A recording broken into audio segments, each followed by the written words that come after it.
வணக்கம். உங்கள் நெல்லை மாவட்டத்திலிருந்து வாசகன் ரிப்போர்ட்டர் எஸ். பழனி. மக்களுக்காக மக்கள் மன்றத்தின் ஒருவனாகவும் கோரிக்கையை வைக்கிறேன். திருநெல்வேலி மாவட்ட ஐக்கிரவுண்ட் அரசு மருத்துவமனையில் மருந்து மாத்திரைகள் வழங்க ஏராளமான கூட்டங்கள் அங்கே அலைமோதி வருகிறது. நோயாளிகள் அனைவரும் கவுண்டர்கள் 2-3 கவுண்டர்களே இருக்கிறது.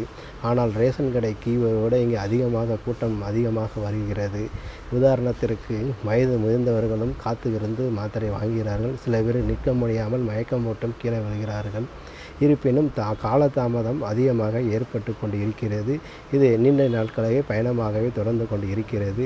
இது தமிழக அரசு உடனடியாக இதுக்கு நல்ல ஒரு தீர்வினை அளிக்க வேண்டும், அல்லது கூடுதல் கவுண்டர்களை திறந்து வைக்க வேண்டும், கூடுதல் ஆட்களை சேர்க்க வேண்டும்.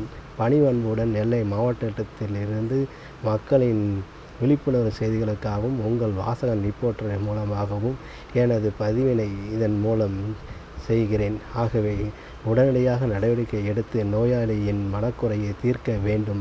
மருந்து மாத்திரையின் மூலம் நோயை தீர்த்தாலும் மனக்குறையை தீர்க்க அரசு தான் இதில் உதவ வேண்டும்.